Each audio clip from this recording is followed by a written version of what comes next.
Iran diprediksi akan menyerang mata pertahanan rudal Amerika Serikat jika perang pecah. Radar ANTPY-2 di Qatar hingga Turki masuk daftar target serangan balasan pertama. Mengutip Tribun News pada 20 Februari, kabar ini merupakan hasil analisis dari analis pertahanan dan pejabat intelijen negara-negara Timur Tengah. Mereka menilai Iran akan menjadikan radar ANTPY-2 milik Amerika Serikat di Qatar, Arab Saudi, Uni Emirat Arab, dan Turki sebagai sasaran awal jika perang pecah. Penilaian ini didasarkan pada peringatan terbuka Teheran, di mana dengan tujuan melumpuhkan radar X-band tersebut guna melemahkan sistem pertahanan rudal berlapis Amerika Serikat dan sekutunya di kawasan Teluk. Diketahui penasihat pemimpin tertinggi Iran Ali Shamkhani menegaskan bahwa setiap bentuk intervensi yang mengancam keamanan Iran akan ditindak tegas. Ini adalah pernyataan yang dipandang sebagai peringatan bagi negara tuan rumah instalasi pertahanan Amerika Serikat. Ancaman itu diperluas oleh penasehat senior komandan IRGC Hamed Reza Moghadamfar. Dia menyebut balasan dapat menyasar tidak hanya pangkalan militer Amerika Serikat,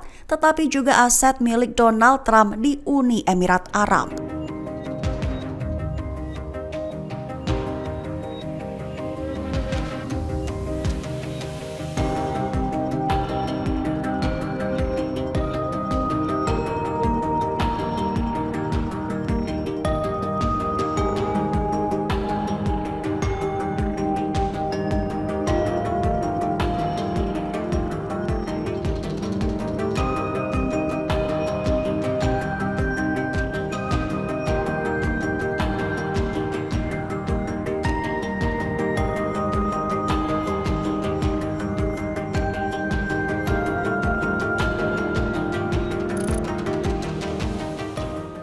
Download Tribun X sekarang, menghadirkan lokal menjadi Indonesia.